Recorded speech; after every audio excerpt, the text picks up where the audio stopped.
you remember going into town and spotting that stunning creature standing outside the shopping centre?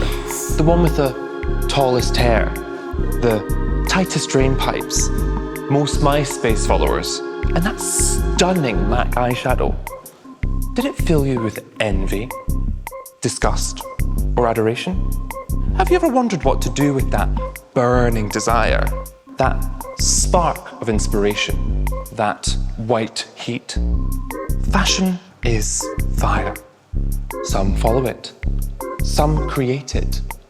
Here at Loverboy, in the catacombs of Somerset House, we've learned that all it takes is a few key steps for you to channel that spark into a creation of your own. In this episode of How To, I will show you how to with this simple formula.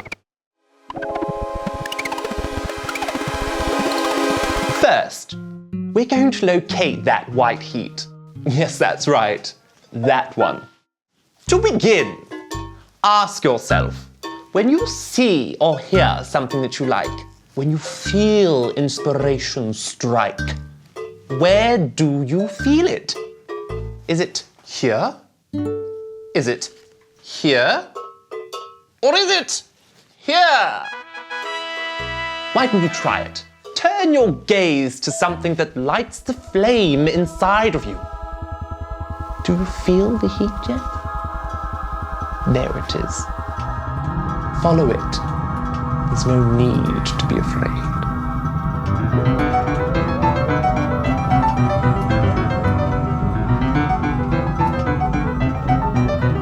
Now, don't be too concerned if you begin to feel a little bit wet, wild, and windy. You've merely entered the next stage, obsession. When you begin to obsess, you might be inspired to do all kinds of things. Draw, collage, copy. No idea's original, you know. It's all been borrowed or stolen. Have you heard that one before? Why don't you boil your skinny jeans? Do a little illustration in your sketchbook. All of these ideas could serve to spark your next design. Here's one that I made earlier.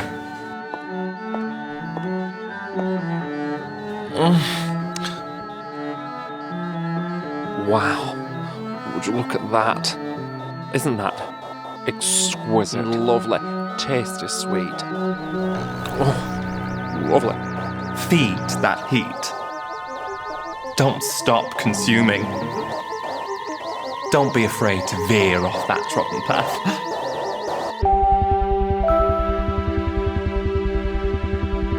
You never know where you might find your next inspiration. You never know what magic you might meet in the dark.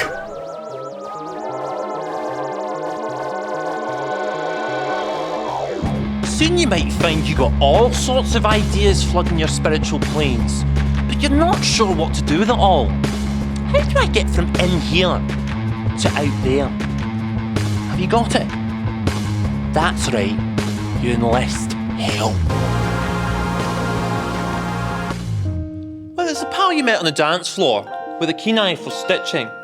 Dance floor pal. Or a mentor with a studio and a keen sensibility. Kind mentor. Or a friend of a friend who's a shit hot photographer. Camera friend. Everybody's got their own kind of white heat, which, when brought together, has the power to make fire.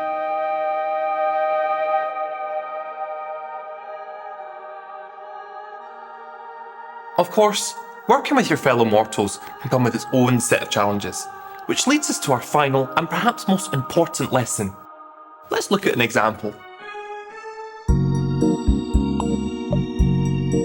This is Soren. Hello, Soren!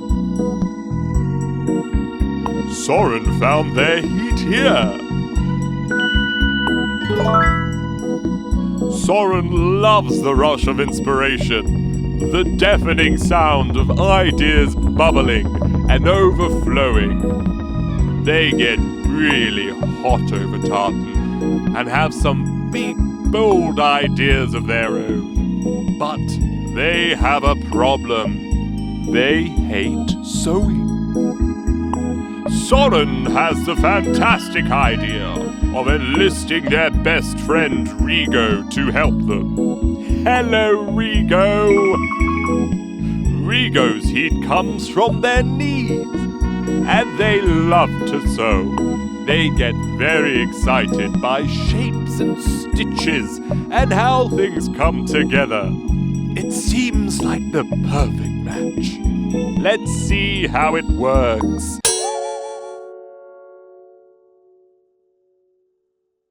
That looks rubbish!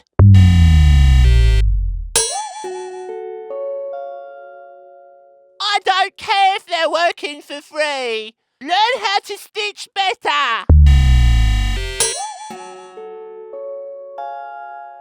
You're going to work late tonight and cancel your Saturday plans. Oh no! What do you think happened here? They forgot their manners. Did you know that in 33.3% of workplaces under late-stage capitalism, people forget their manners? But, as we all know, if an environment isn't respectful, then it can't be fun.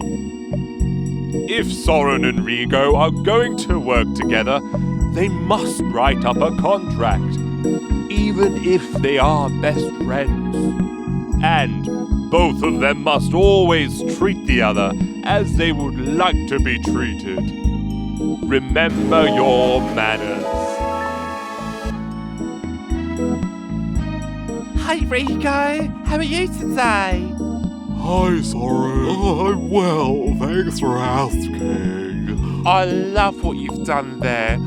I wonder if this stitch could be a little higher? You know, I think you're right. I was thinking it could go here. Oh my god! I think this is a fantastic idea, Rigo. Thanks, Soren.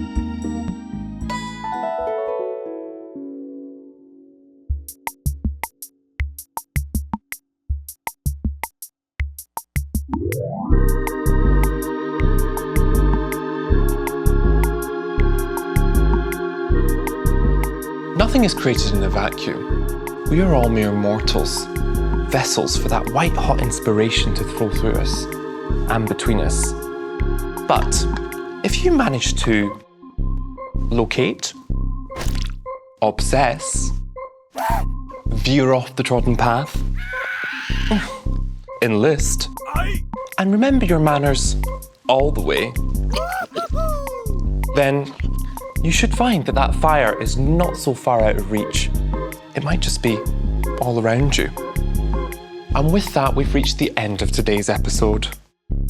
Oh no. I know, Loverboy, I'm sad too. But, Mr. Jeffrey, you haven't told them about the last secret step. Well, I guess I'll just have to tune into it next time. On that note, goodbye.